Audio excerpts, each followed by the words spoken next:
تمسك بحبل الله واتبع الهدى ولا تك بدعيا لعلك تفلح ورن بكتاب الله والسنن التي أتت عن رسول الله تنجو وتربح. الحمد لله رب العالمين والصلاة والسلام على أشرف الأنبياء والمرسلين نبينا محمد وعلى آله وصحبه أجمعين ومن اتبعهم بالإحسان إلى يوم الدين. أما بعد. Nous continuons notre cours dans l'importance de l'étude de la science. قال رب تبارك وتعالى قل هل يستوي الذين يعلمون والذين لا يعلمون إنما يتذكر أولو الألباب. Allah Ta'ala dit dans le sens du verset dans Surat Zumar, dit: sont-ils égaux ceux qui savent et ceux qui ne savent pas? Seuls les doués d'intelligence se rappellent. Ceci est une interrogation affirmative, c'est-à-dire la réponse est: ne sont pas égaux ceux qui ne savent et ceux qui ne savent pas. وقال تعالى وقل رب زدني علما. Allah Ta'ala dit aussi et dit: ô mon Seigneur, accrois-moi en science. قال ابن حجر رحمه الله وهذا واضح الدلالة في فضل العلم لأن الله يأمر نبيه صلى الله عليه وسلم لأن الله لم يأمر نبيه صلى الله عليه وسلم بطلب الازدياد من شيء إلا من العلم. Ibn Hajar rahimahullah dit: et ceci est une preuve claire quant au mérite de la science. Et ce car Allah a ordonné son prophète qu'il demande l'augmentation d'une seule chose, à savoir la science. Fin de citation. Et c'est ainsi que dans le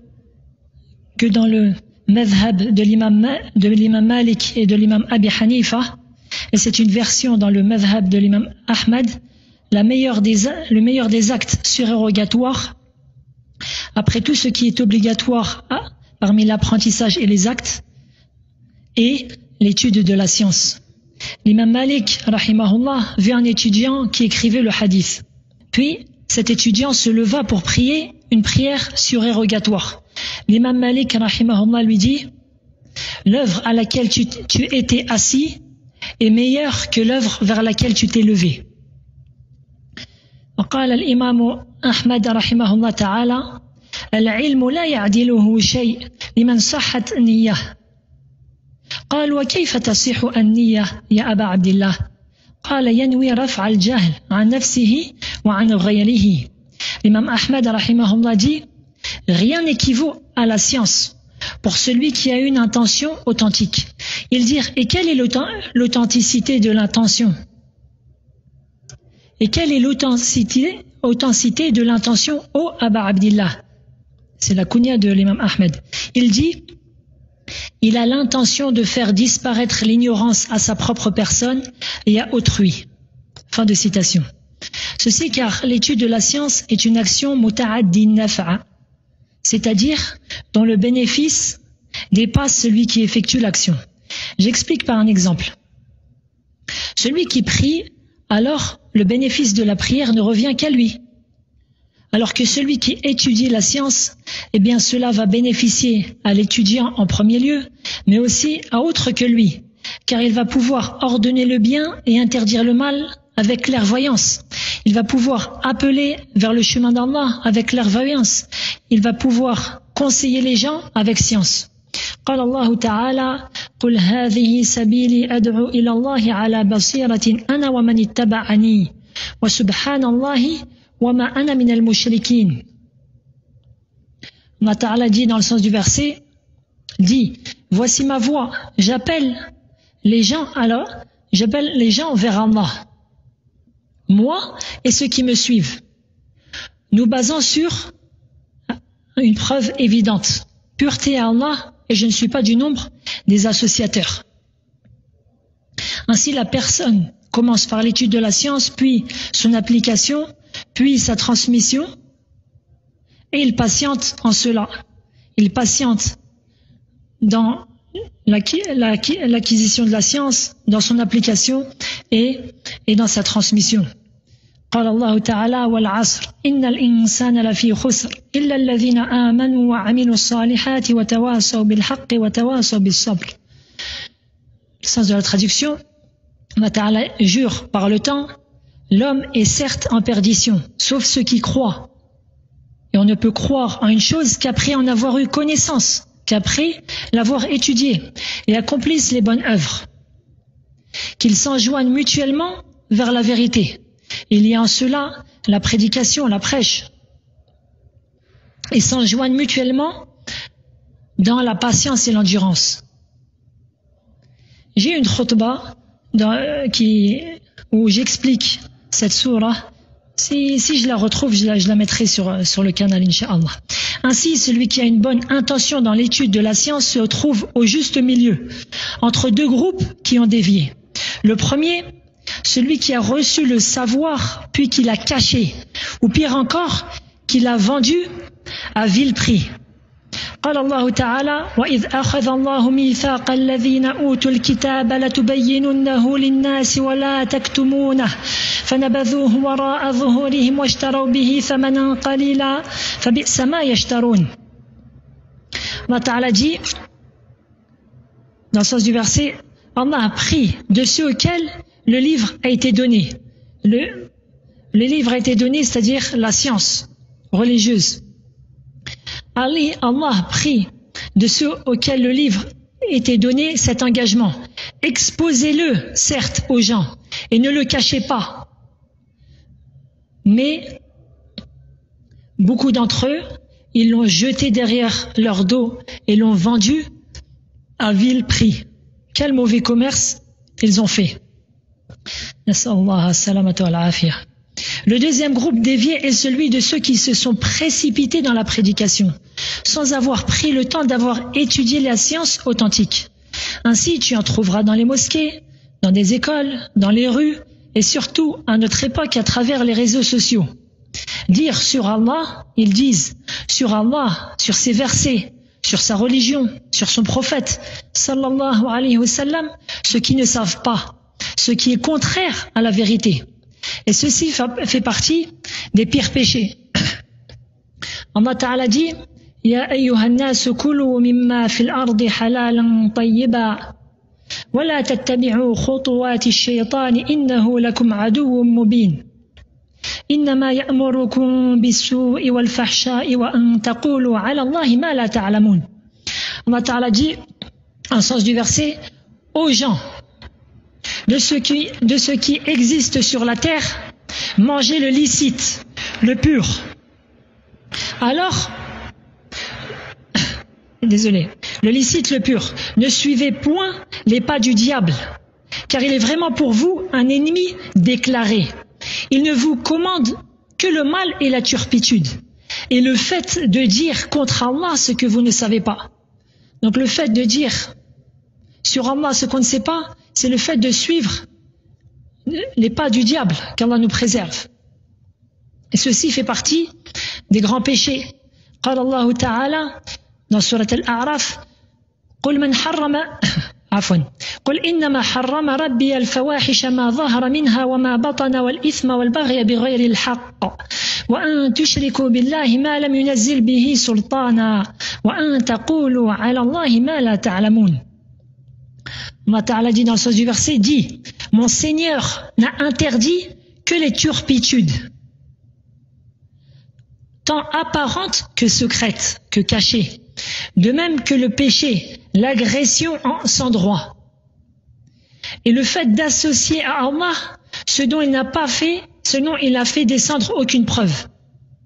Car il n'y a pas de preuve dans le fait d'associer à Allah. Au contraire, les preuves désignent et prouvent le fait qu'il n'est pas permis de donner des associés à Allah. Donc je reviens vers le verset, et d'associer à Allah ce dont il n'a pas fait descendre aucune preuve, et de dire sur Allah ce que vous ne savez pas. Et de dire sur Allah ce que vous ne savez pas. Cheikh Sa'di, rahimahullah, dit, il a été cité, c'est-à-dire dans ce verset-là, les interdits qu'Allah a interdits dans toutes ces législations. Fin de citation. Ibn al-Qayyim, rahimahullah, nous apprend que dans ce verset, les interdits ont été cités de manière croissante.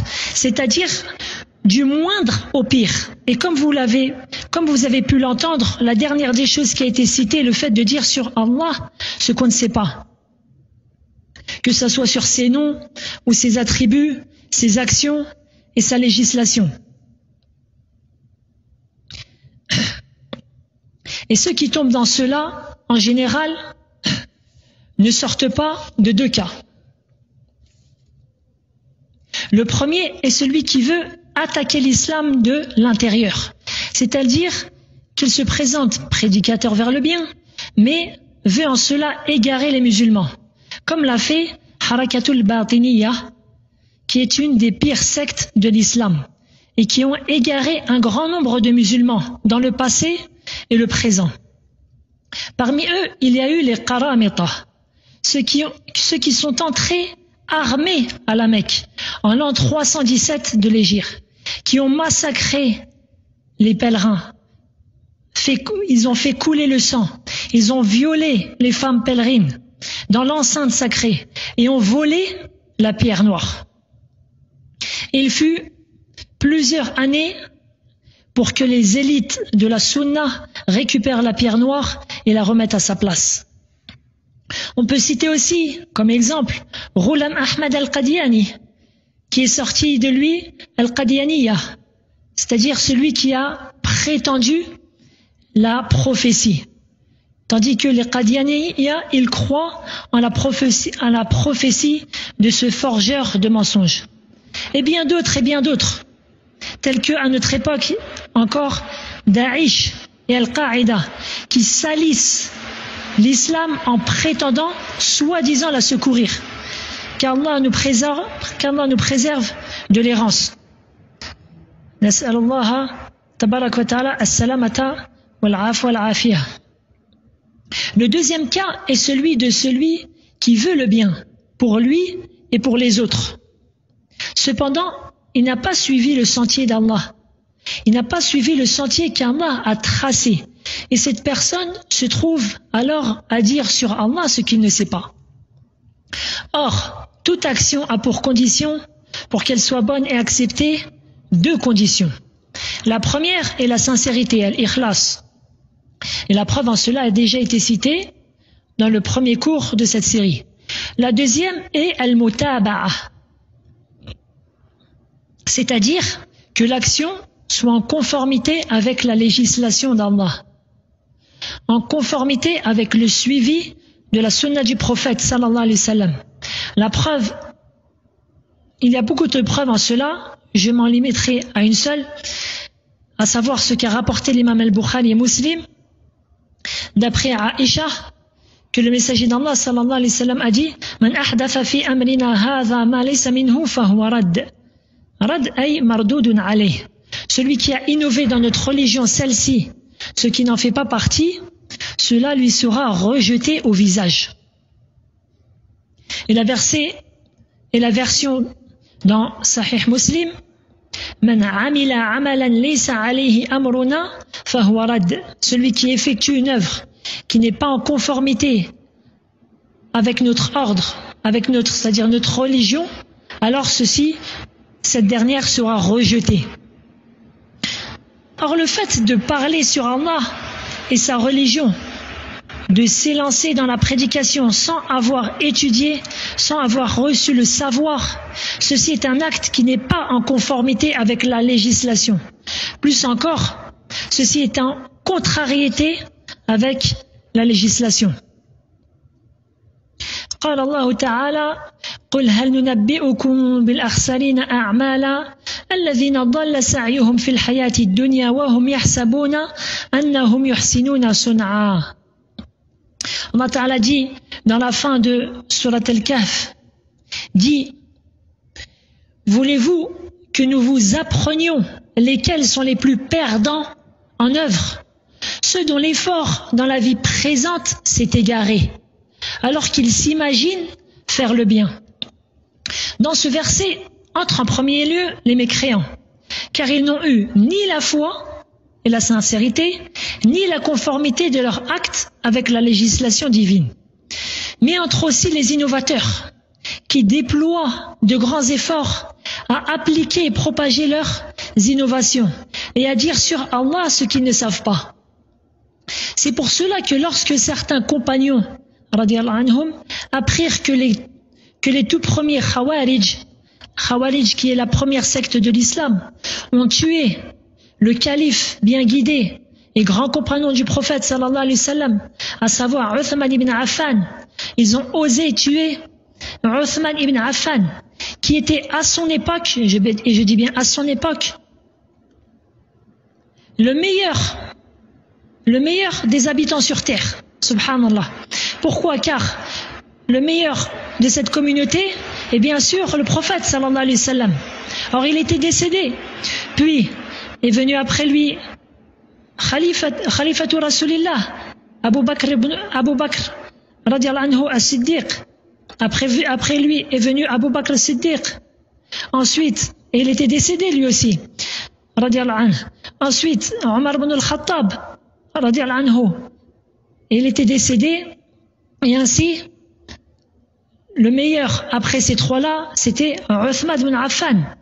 Et ils l'ont tué lâchement dans sa maison, alors qu'il n'était même pas armé, soi-disant pour Allah. Ils l'ont tué, soi-disant, pour plaire à Allah. Nas'alullah al-'afwa wal-'afiyah. Quel immense égarement. Et ainsi, lorsque certains compagnons ont appris cette nouvelle-là, ils ont dit قُلْ هَلْ نُنَبِّئُكُمْ بِالْأَخْسَرِينَ الْأَعْمَالَ الَّذِينَ ضَلَّ سَعْيُهُمْ فِي الْحَيَاةِ الدُّنْيَا وَهُمْ يَحْسَبُونَ أَنَّهُمْ يُحْسِنُونَ صُنْعًا.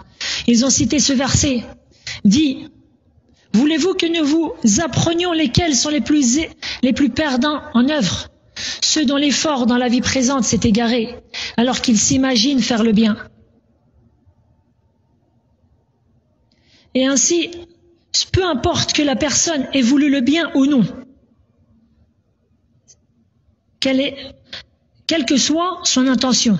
قال ابن مسعود رضي الله عنه وكم من مريد للخير لن يصيبه. Ibn Mas'ud radiallahu anhu dit dans l'Athar, le récit qui est authentique, et combien de gens veulent le bien, mais ils ne l'atteindront pas. Fin de citation. Car ils n'ont pas suivi la voie du prophète sallallahu alayhi wa sallam dans la quête du bien. Bref, ce que je conseille à mes frères en islam est qu'ils prennent les choses au sérieux. Ils ne s'adonnent pas à l'écoute de tout beau parleur. قال الإمام محمد بن سيرين, le successeur, إن هذا العلم الدين فانظروا عمن تأخذون دينكم. Certes, cette science est une religion. Regardez donc de qui vous prenez votre religion. Et Mohammed ibn Sirin fut parmi les premiers qui ont dit Sammu lana rijalakum. Sammu lana rijalakum. C'est-à-dire, citez-nous vos hommes. C'est-à-dire, de qui vous nous rapportez cette science. Et l'imam Malik, rahimahullah, écrit une lettre à Mohammed ibn Muttarrif, qui est lui aussi devenu un savant. Il lui dit: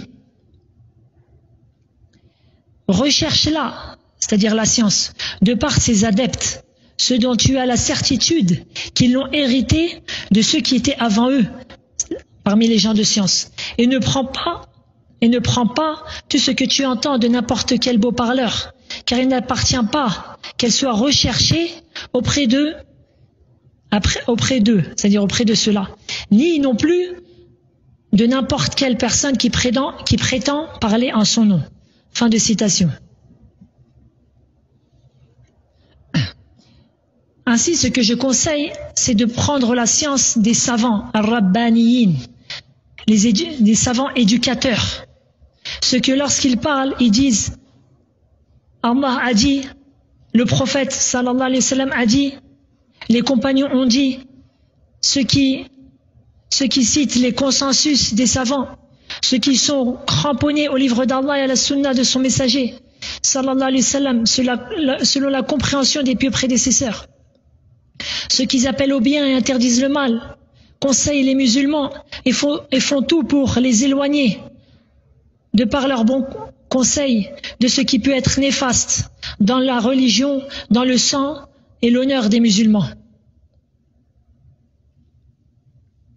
Ensuite, si la personne n'est pas en capacité de prendre la science directement d'eux, pour X ou Y raison, telle que le fait de ne pas pouvoir voyager vers eux, ou l'incompréhension de la langue arabe, alors qu'ils l'apprennent de ceux qui l'ont pris d'eux, c'est-à-dire qu'ils l'ont étudié auprès d'eux.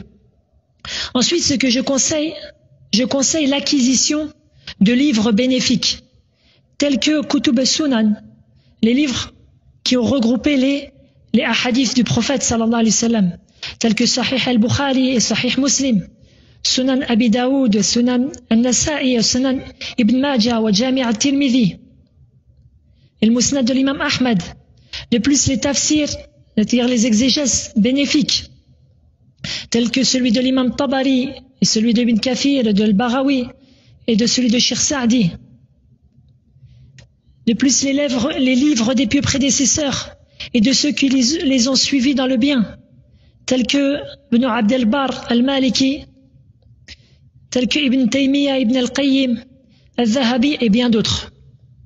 Mais j'attire l'attention sur une chose qui est très importante, à savoir que le musulman ne doit pas se contenter de lire les livres pour acquérir la science.